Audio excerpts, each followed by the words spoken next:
Yeah, it's on. It may not be on.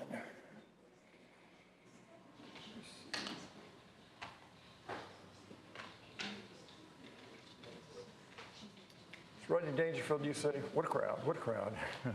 It's good to see everybody here tonight. We have a good showing here for a Monday night doing this. I hope that the things that will be presented tonight will help you. That's my goal, is to help you in your faith and encourage you in your faith and make you realize this how much evidence there is for the Messiahship, as we're going to be talking about tonight.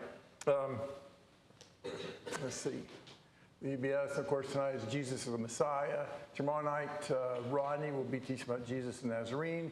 And then Wednesday night, Rich Sims will be doing Jesus the Lord. Okay? So, but tonight, lesson 1 is the Messiah. And if you'll bow with me, we'll lead us in prayer. Our gracious Father, indeed, we're so blessed and thankful to be here and just help us in this study, Father. Help us to see the magnificent things you've done through history and your incredible design and how you see things ahead and how you can do things, Father, that are just wondrous. And when we really look at them, Father, and just open our eyes and to see that there's this, it's very hard to not see how these things are true about Jesus the Messiah and your plan for him throughout the ages. And again, just thank you for everyone here tonight. I pray that they be encouraged. I pray that they can grow from this and appreciate what you have given to us even more, Father. And we just pray all these things in Jesus' name. Amen. Okay, so we're going to be looking at Jesus the Messiah. And the question is how do you know that Jesus was the Messiah and is the Messiah? How do you know? How do you know that? Just a few things, people. In your hearts and minds, how is it that you know that Jesus is the Messiah? Art? Prophecy. And that's a big one tonight. And that's one of the things that in studying for this, that I realized how much the early teachers and apostles and things, that was their thing. They needed that. But I've realized too how important it is for us. The more we understand this, that there's a lot to be shared with people on prophecies, and just say, consider this, and we'll look at some.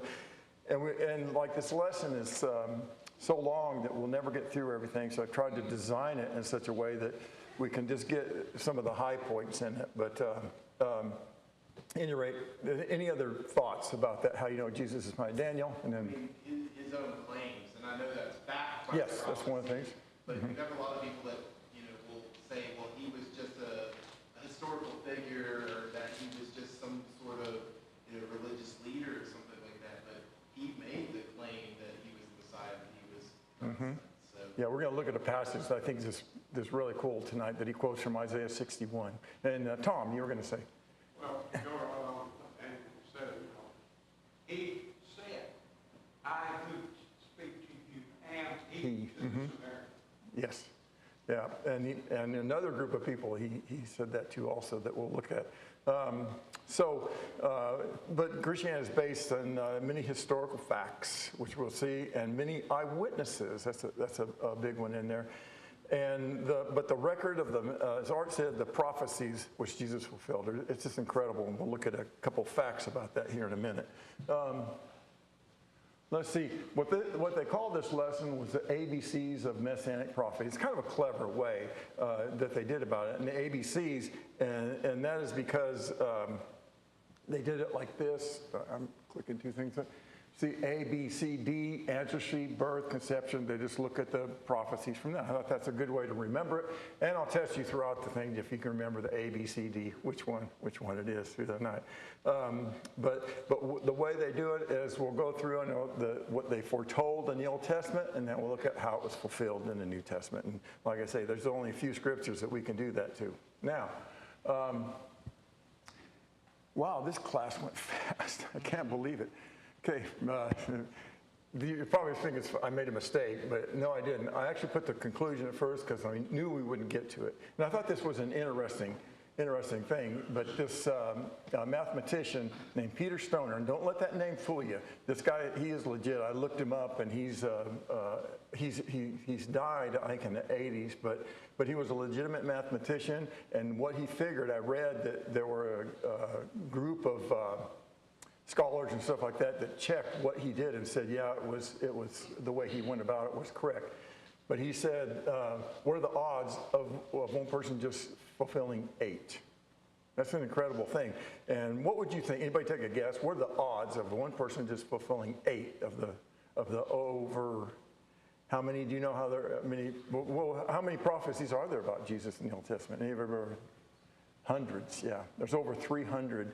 They go from anywhere from 300 to 400. I think 332 is one exact number a guy gave, but there's well over 300. But anyway, but what do you think are the odds of just 8 of those being fulfilled? 1 in 6 million. 1 in 6 million. That's a lot. Rich, what do you think, buddy? I was going to go with a higher number. 1 in, let's say, 10 to the 100th power. 10 to the 100th power. Now you guys are kind of far apart. Well, buddy, to do all of them, it'd be well over that. But what he come up with was 1 in 10 to the 17th of somebody doing that. And does anybody know what the name of that is? How many that is? You know, have your kids count to that sometime. That'll keep them busy a while. But that is 100 quadrillion. You know. And I don't know how it all goes. I just was kind of interested in that, about that. Any math people here know what this means? A trillion is 10 to the 12th, and this is 10 to the 17th. And if you were to take, it says that there are 1,000 trillion in a quadrillion. That's a lot. That's a lot. So, and it says if you were to take a stack of dollar bills, you know how tall it would be if $1 trillion bill stacked up? 67 miles high. So if there's 1,000 trillion, you know, that does give you an idea of what the odds are of this stuff. And he went on to calculate also that the probability of one person fulfilling 48 prophecies would be 10 to the 157th power. So like you said, buddy, you know, 1 to the 100th, that's to go to 3. Man, it wasn't. Now, Sam and then Danny. Was even looking at how many people they estimated to live in like even the past 2,000 years, still need to come close to Yeah. that number. So it's like, it's still a smaller chance of only so many people that live since then. Yeah, even come close. Yeah. Danny? Did you see anything on what the guy used to estimate that, like in terms of the... It was over my head from the start, so no idea. I wonder if there are things that, like, you could try to pull statistics from.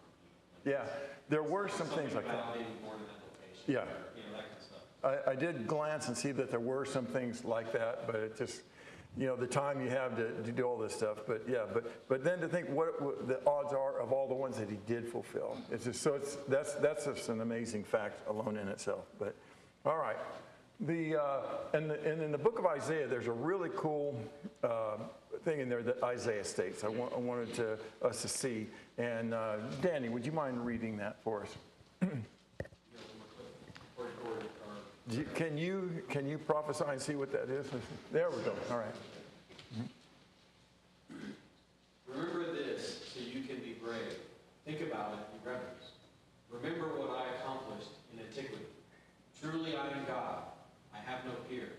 I am God, and there is none like me, whom announces the end from the beginning, and reveals beforehand what has not yet occurred. Who says, my plan will be realized. I will accomplish what I desire.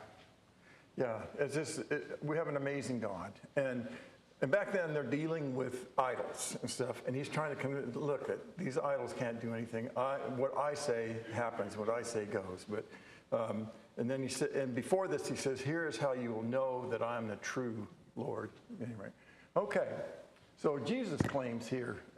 Anybody know which one of these passages that is? These are the words which I spoke to you while I was still with you, that all the things that must be fulfilled, which were written in the law of Moses and the prophets and Psalms concerning me.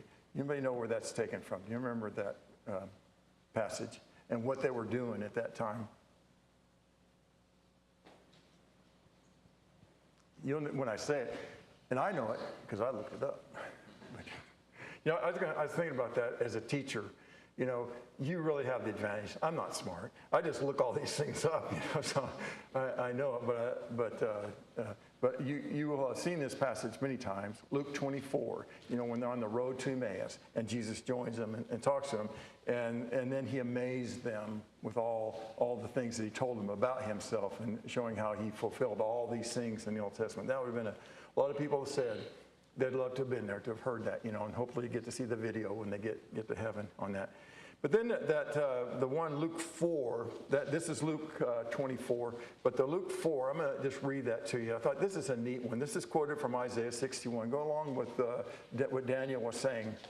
And in this scene is when Jesus first started his ministry. And he goes into a temple, and they hand him a scroll. And I thought, what would it have been like to be there, to have seen this, to have just felt that moment? But it says, and he came to Nazareth where he had been brought up. And as his custom was, he went to the synagogue on the Sabbath day, and he stood up to read.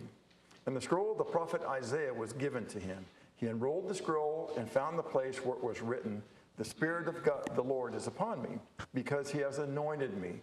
You know, and I was wondering why he did that, if he has anointed me. You know, it'd be interesting to see what did me, because, and I think that because when we get down, you'll see as we get down into there, he has sent me to proclaim liberty to the captives and recovering the sight of the blind, to set at liberty those who are oppressed, to proclaim the year of the Lord's favor. And he rolled up the scroll and gave it back to the attendant and sat down. And the eyes of all the synagogue were fixed upon him.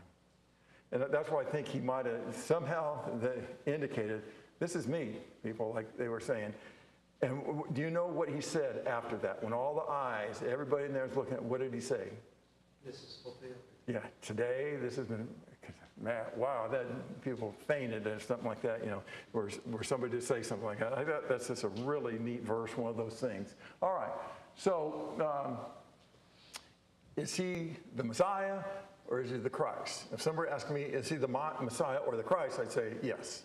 So, but which is it? How do you explain this? Is he which one or both, or what do you think? I looked it up for sure. Wait one second.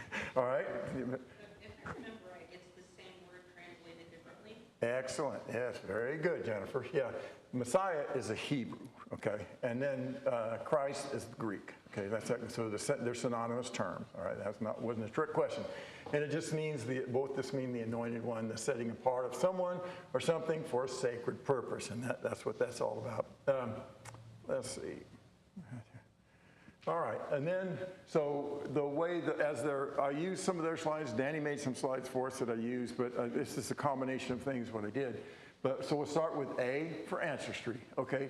So Genesis, this is the first one that you find in the Bible of the foretelling of Jesus, okay? So anybody know what that is? Genesis 3:15. What did you say, Johnny? Yes, very good, yeah. And now, well, first of all, when was it stated and when was it written?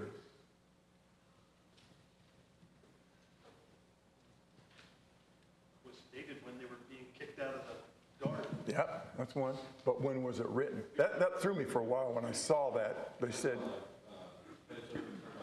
yeah. Like 1450 or something like that when it was written, but way back then it was said, you know. So I thought that's an interesting thing. And who's talking to who here? God's talking to Adam and Eve. No. And the serpent. Serpent. He's talking to Satan. Yeah, he's talking to Satan here. And what does this tell you about what's going to happen? What we know about the Lord from this, or even an idea. Those people back then, they probably wouldn't have known what he's talking about. But what do you see in this? God said it's going to happen. It's going to happen. That's one. Daniel, then Danny. Well, one thing is, you know, he shall bruise you on the head, and you shall bruise him on the heel. So, in other words, one thing is going to be bad, but the other thing is going to be a crushing blow. And, you know, that Jesus is going to suffer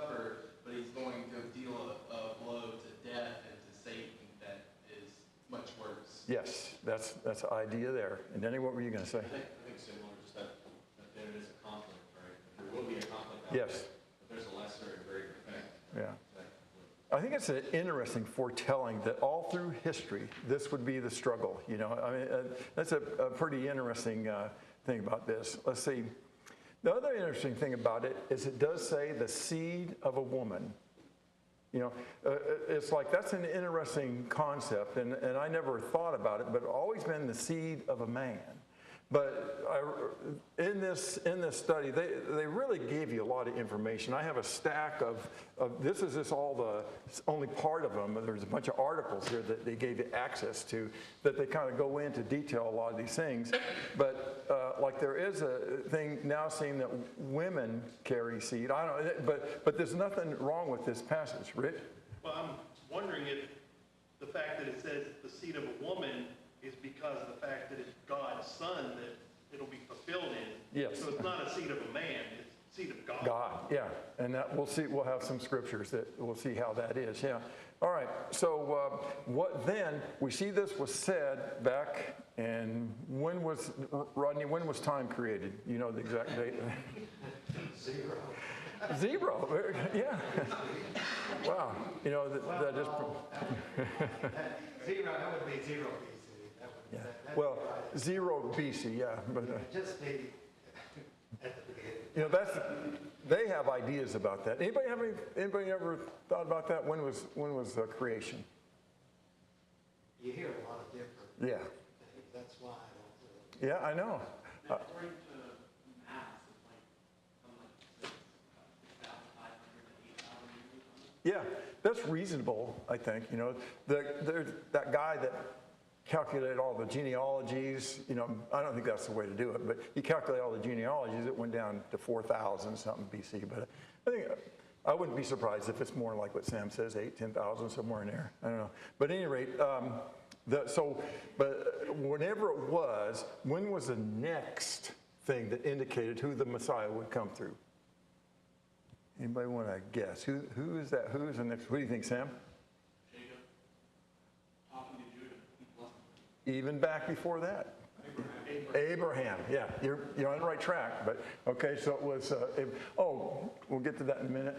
But somebody, our official reader's not here today, so Jordan's gone. But Rodney, would you mind reading this here? Oh, boy. Okay. It's on you. Evangelium.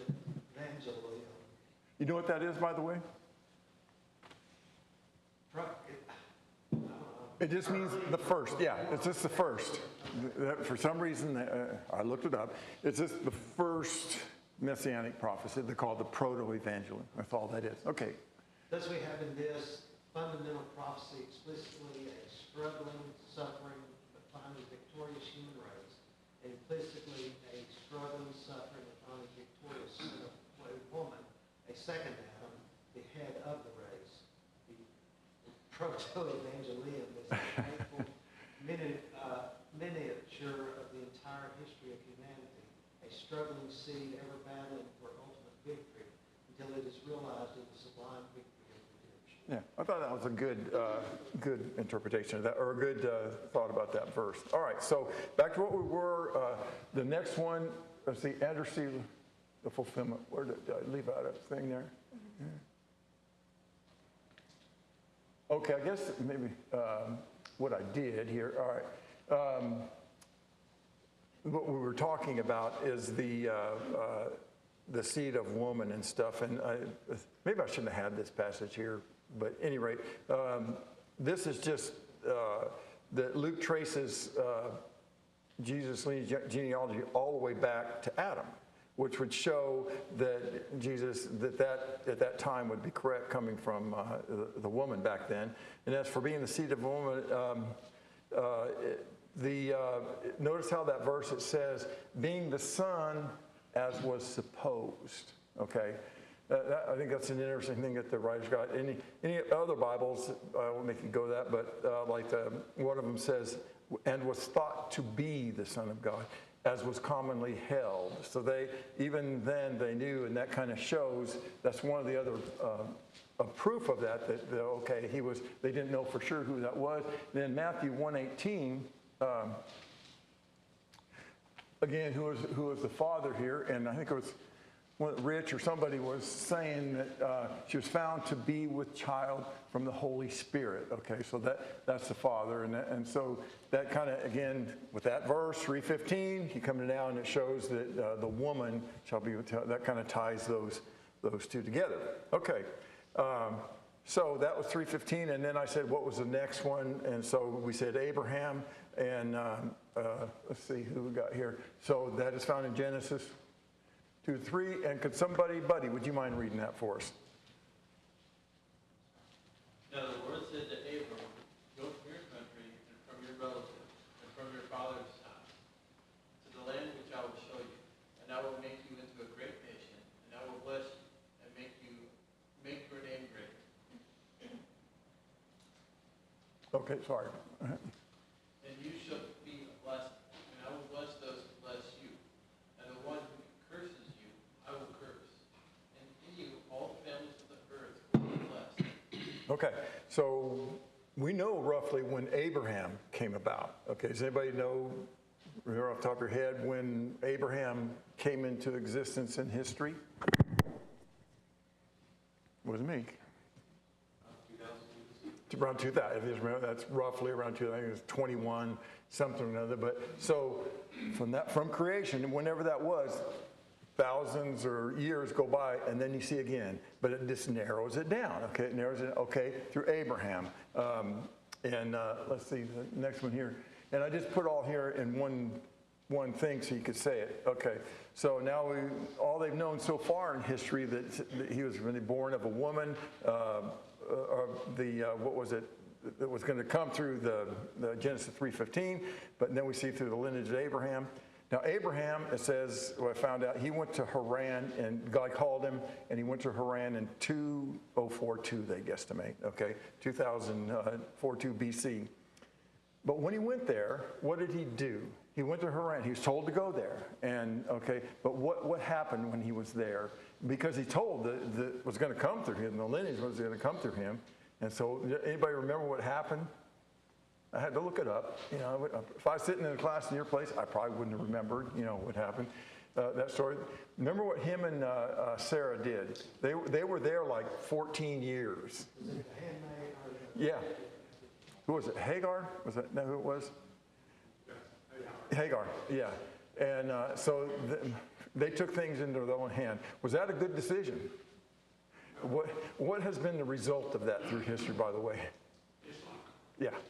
And that's one thing. That's a lesson in that of itself. You know, we take things in our own hands like that. But at any rate, remember how old he was when he received the promise? Probably not. When he first received the promise. Close. 75. He was 75. And so then, how many years later then? So he waited 14 years or 16 years or whatever, and him and Sarah, we got to do something because Sarah, you know, I'm getting old, and you know. But so how long actually did it take? I mean, it's amazing to me how God works and things like this. 25 years, huh? It took 25 years, and then finally, Isaac was born. So he was the next one coming on. I was going to ask that question. Who was the next one? Well, it was Isaac. Okay, so Isaac was born when Abram, at that time, I guess, was 100. Let's see, he was 86 when Ishmael was born. Okay, but that didn't work out too well. All right, so then we come, so that's 60 years later, I think. Let's see, but I'll establish my covenant with Isaac, whom Sarah shall bear to you next year at this time. Okay, and then Genesis 28:14. What time is it going to be? 7:25. Okay. He gives this promise then to Isaac. Let's see who is spoken here. It's Isaac, and he says, you know, that your offspring should be like, you know, it narrows it down. We got from Abraham, now it narrows it down to Isaac, and in his offspring shall be like the dust of the earth, and ye shall spread abroad to the west and to the east and the north and south. Okay, and in you, your offspring shall all the families of the earth be blessed. Okay, so Something's going to, Messiah's going to come through him, but all the families of the earth will be blessed. Okay. So now all you know about the Savior is it's going to be the seed of a woman, and there's going to be a struggle, and then it's going to come through Abraham, and then Abraham has an Isaac. Who's next after that? Who said? I believe it is Jacob. What do I have up here? Yeah, see, so Genesis 25, 23. And now, who is the Lord talking to here?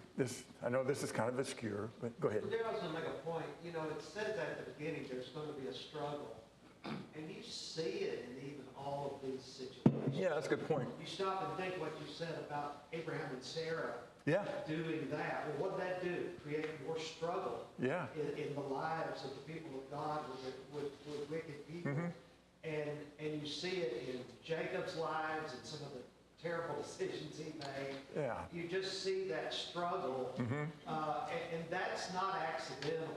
That's Satan trying to put the end of this plan. Yeah, using people, but it just gives glory to God in that through all that, he can still manage that. You know, it's incredible. Yeah, but very good point, Rodney. I didn't see that about all the struggle. Okay, so, but at any rate, and the Lord said to her, anybody remember who her is? Ben-Hur? Right? Rebecca? No, my daughter. Leah, yeah. Leah had the first 4 kids of it. And among those first 4 kids, I think it says Isaac, let's see, am I saying this right? Am I in the right verse? 25, 23. Let's see. Yeah. Yes. So it was Leah had Jacob and Esau. Is that right? No, Leah had Zebulun, Levi, Simeon, Judah, Issachar, Dan. Okay, that's wrong. So who had Jacob and Esau then? Rebecca. That's what I said. Her too. Very good. Thank you for correcting me on that. I got ahead of myself. So he's talking to Rebecca here then, and 2 nations are in your womb, okay? And so the older sister, we're narrowing it down. We get to Jacob, and okay? So he gives to Jacob then, he gives the same thing he said to Isaac. He says here, your offspring shall be like the, and so he's narrowed it down now to Isaac, now to Jacob, okay, that he's done that. Let's see. I put that note, I confused myself by putting that note in there, but Leah did bear the next one that comes up. Who is that? Judah, Sam. Here's where Judah comes in. All right, let's see. Okay. Now, and it says, somebody else read for a minute here. Heath, would you mind reading that? The scepter shall not depart from Judah, nor the ruler's staff from between his feet, until tribute comes to him, and to him shall be the obedience of the people. Okay. So narrows things down, adds a little more detail to who this Messiah is going to be, not depart from Judah, and the power that he's going to have. So, but does he make any broad promises to Jacob too? And if you, let's see. Go ahead. This is Joseph, right? Genesis 49. Like Joseph giving those blessings to all the 12. Joseph, or not Joseph, but Jacob. Jacob gave the promises, to the kids. Joseph was the son, was the youngest son. That's the Genesis 4, Genesis, you're right about that, Danny. Jacob was the son, Yeah. Okay. All right. Now, so we got down to Judah here. Who's the next in line? Jason? I'm sorry. I have my hearing aids in, and I still can't hear. Jesse. Oh, very good. Very good. Very good. I didn't think anybody would get this, but that is the next one. Let's see. And in your house, your kingdom shall be made simple. This is to Jesse, talking to Jesse here. And in accordance with all these things, in accordance with all this vision, Nathan spoke to David. But anyway, it was Jesse, David's son here, and but it was through David then. So we're narrowing it down even farther, the tribe of Judah to David, and to his line. Let's see. There's several other places that God does talk about David being that in Psalms 89, Isaiah 9. It says it's probably one of the more famous ones. It says, "For us a child is born. For to us a child is born. To us a son is given, and the government shall be upon his shoulder, and his name shall be called Wonderful Counselor, Mighty God, Everlasting Father, Prince of Peace. Of the increase of his government and of peace there will be no end." And that's directly talking to David's descendant there. All right. So the next one then, and this is a fulfillment then of it. And see, there's not a lot in the rest of the New Testament about that, but you see that in the genealogies that where in Matthew 1, what does it go back? Abraham, Isaac, and Jacob. That shows that he comes through those patriarchs like that. And then, let's see.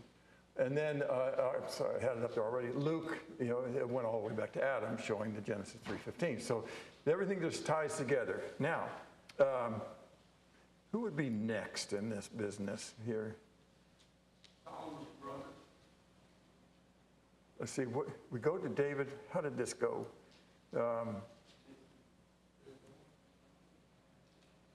Well, I guess it is David, and then the lesson stops there, I guess. But there are a lot of prophecies on after that about that, which we just don't have. It's already 7:32. Okay, so but we'll shift gears here then and go to the foretelling of the B part. And what was the B part? Birth. Very good. You guys are good. So birth, and Micah 5:2. Then what does anybody remember what that talks about?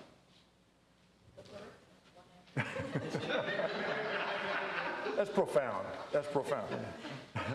So there was another thing it talks about besides the birth. What else does it talk about? Sam? Bethlehem, yes. It designates where he'll be born. And that's another narrowing down of it. Okay, he's going to be born in this city. And does anybody have any idea when Micah was written? He was a contemporary of Isaiah. Him and Micah was the rural prophet, and Isaiah was a city prophet, kind of like how they look at it, but about 700 or so years, yeah. That this was said about the town he was going to be born in, but Bethlehem, you are very familiar with that, with this passage here. Rodney, you were going to say something? Well, I noticed in the lesson, it singled out which Bethlehem, but apparently there were two of them. Yeah. I thought that's significant. Yes, that's also significant. Yeah, it just God is just precise in these things. Let's see. Yeah, I thought that's neat the way he did that. And when you think about it, how could somebody manipulate these things in history? As we get into farther down these, there's just no way that these could be manipulated by man in any way for this to happen. What's really neat about that. All right, so. We have time to read this. Johnny, would you mind reading this here? After Jesus was born in Bethlehem of Judea in the days of Herod the king, behold, wise men from the east came to Jerusalem, saying, "Where is he who has been born King of the Jews? For we saw his star when it rose and have come to worship him." When Herod the king heard this, he was troubled, and all Jerusalem with him. And assembling all the chief priests and scribes of the people, he inquired of them where the Christ was to be born. They told him in Bethlehem of Judea, for so it was written by the prophet. "And you, O Bethlehem, in the land of Judah, are by no means least among the rulers of Judah. For from you shall come a ruler who will shepherd my people." Okay. The lesson does have parts in there where it talks about the mystery, through that. But really, there are people who knew. There were people who were looking, and I thought the mystery is they just didn't know how it was really all going to come out. But there are a lot of people that I thought were onto it. Even Herod was onto it. There's something to this, the scriptures and what they've talked about. The other interesting thing I thought about this. How did the wise men know where to go? That star, I thought that's a fascinating thing that God did, that made that star guide them to where he was. It's kind of neat. And this is also becoming more and more precise. Okay, so the next thing that they do, a fulfillment and a foretelling and a fulfillment, is the letter C. And what does that have to do with? Conception, yes, all right. So let's see. I got that there. Let's see. This one here is probably in biblical circles one of the most controversial, okay? And to me, I don't find it very controversial, but does anybody know the context of this passage, why this is given? Anybody remember that part? Okay, there's a king Ahaz, okay? And he's not a good king. And he's out by he's being attacked. He's about to be attacked by Syria and Samaria because they want him to join forces with them to fight against the Assyrians who are coming and threatening. But Ahaz refuses, okay? And Ahaz, in the meantime, had made a deal with the king of Assyria to protect him from them. But while this is going on, Ahaz is out by this pool, the upper conduit or something, which interestingly enough, God sends Isaiah to meet him there. And then we see later on in Isaiah, God meets Hezekiah at that same pool there. It's a neat bookend that God does in the book of Isaiah to show this untrusting king and show a trusting king. It's neat the way God puts things together. But at any rate, God meets him there and he says, anything you want, he says, don't worry about these two, he calls them smoldering firebrands. They're nothing. He said, don't worry about that. And he says, ask for a sign and I'll give it to you. Whatever you ask, I'll give it to you. And anybody remember what Ahaz said? I'm not going to do anything. Oh, yeah. Far be it from me to tempt the Lord, or whatever, however he said it. You know, he already had in mind what he was going to do. His trust was in man, was in the king of Assyria, which was stupid. And the rest, interestingly, the rest of the Isaiah from this point on through chapter 30, through 35 is all about not trusting, and lessons in that. But at any rate, God gives him a sign. Going to give him a sign, and this was a sign. Behold, the Lord himself will give you a sign. The virgin shall conceive and bear a son, and shall call his name Emmanuel. Now, what is the problem? Does anybody know what the problem with this is? Why is this so controversial? Buddy, then I think Sam had his hand up. Isn't there a situation where they're overly looking at this word virgin and think it's like another 12-year-old girl? Yeah, I think that's my opinion too. I'm no expert on that, but I think that makes sense. Who else had their hand up? Was it Sam? What do you think, Sam? I was thinking that. Isaiah's son. Yeah, I would agree with that too. Okay, but the problem is that that it was his wife. Rodney, were you going to say something? Okay. The problem is that his wife, he already had a wife, and she wasn't a virgin. So the deal is this on this is that. A lot of scholars think that word virgin, it's the Hebrew word for it, alma or whatever, it can mean two different. It can mean a young woman of marriageable age or a young maiden, or it can mean a virgin, depending on the context. And there's a lot of, I think even these people didn't agree with that. The A people didn't agree with that. But to me, that makes sense that because God was giving him a sign that those two firebrands would be distinguished or extinguished, and so that had to be fulfilled, okay? And it did, and it was, and they were done away with. So there was a woman who bore a child. They named his name Emmanuel, and by the time he was 3 years old, they were gone. They were defeated and stuff. So that turned true. But there was also a greater one looking forward that they use this. And what they say is, some people have said that the Septuagint. The word that is used here that Matthew used has a word, it is virgin, that had come out. They translated alma into the Septuagint, and it did mean young maiden and virgin at first, but then through the years, it became, in the Greek, it just became virgin only. And I think that's God's doing, because that was it would be a virgin that would bear his son and stuff. But I think that's, to me, it's not a big deal. I've just seen online looking at this stuff, people get so excited about that, but God knows what he's doing, and I believe that a lot of prophecies are like that, where there's an immediate fulfillment of it, and then there's a greater, and that's how the writers use that. They say this, but this is what that really means, you know. So, and I think that's all that is here. Anybody have any other thoughts or comments about that? And we're almost done here, aren't we? Yeah. Let's see. So, and then the fulfillment of this conception was, as we see, that was child by the Holy Spirit. All right. So, let's see, and then another one in Luke here, I do not know a man, you know, just indicating, yes, there was a virgin that had this, the Spirit will come upon you. All right. Now, I think these are interesting. I wish we had more time, but these on his D for death, you know, one, okay.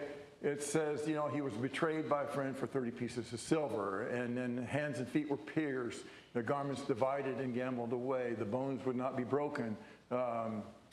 You know, there were specifics in Isaiah 52. And you know, there's actually debate over whether Isaiah 53 is talking about the nation of Israel or the Lord. And I just think it's unbelievable. It's unbelievable what, you know, goes on out there. But anyway, and this one here, he opened not his mouth. He's buried among the rich. The resurrection, okay? And we don't have time to do this, so I'm just going to have to go. If we have time, we'll come back. But the fulfillment, we see all these things in the New Testament. And remember, there's a couple of there. Which ones are from Psalm 22? It's hands and feet were pierced. That's from 22. And his garments were divided and gambled for. And everybody know, what's Psalm 22? You've read that a million times. What's the first line of that? My God, why have you forsaken me? Okay, and what is the explanation for that? Like Jesus said that on the cross. And so what explanation? It's been explained in here behind Danny, or maybe Art have explained. When Jesus said that, was it in just because he was like really meaning that? My God, why did you forsake me? No. It should bring to mind the whole Psalm 22, where at the end, God is with him. Yes. Is that what you're going to say? Yeah. Anybody that knew if they went to the Psalm, they'd say, wait a minute, they're witnessing this. They're watching his garments be divided. And they say, yeah. And they are watching his hands are pierced. They were pierced, you know. They see this, and so they know they're taken aback. But also in that Psalm are also things of the great things he's going to do. And the thing, so they would know that it was actually a good thing that was going to come of all this and stuff. But I think that was really interesting. And when you think about some of these things like hands and feet pierced, how could that be arranged for that to be done? You know, that's a big one. Bones would not be broken. You know, being crucified in that was what they did all the time, Rodney. Well, in the hands and feet thing, number one, his disciples would have definitely not done that. And why would the enemies of Jesus sought that, knowing those prophecies quite well? Yeah. You know, There you go. Yeah. there's no reason for Yeah. that at all. Yeah. The other one that I think is neat, which we don't have all the time to do, but he opened not his mouth. But wait a minute, he did open his mouth. He said, my God, why have you forsaken me? You know, if somebody said that, and there are people just want to throw the Bible out and say it's not true, he did open his mouth. He said, when they asked him if he's the Lord, he said, I am, you know. So how do you explain this? Buddy? To any of the accusations, he didn't open his mouth at all. He ignored that. When they asked him plainly, are you the Christ? Yes, I am. Yes. So he didn't open his mouth for the accusations at all, because he knew they were false. He wasn't going to give them anything to feed off of or anything like that. Yeah. Go ahead, Sam. Good. Mm-hmm. I would have never even said that. He never even said, yeah, he just said, you said it. He never said he said it. Yeah. He just told him, you said it, so it's true. Yeah. But it's still like you could nitpick and say, he opened his mouth. What do you think, Rodney? Well, it's the context, like a sheep at the slaughter. Yeah. It's the whole idea. He did not stop what was taking place. He didn't seek to stop it. Yeah. He didn't defend himself in that respect. Yeah. Yeah, it's a Hebrew idiom, and I know we don't have time to do it, but that the most proving things are Jephthah was one. He opened his mouth. He made something extremely noteworthy has been stated, a promise to God.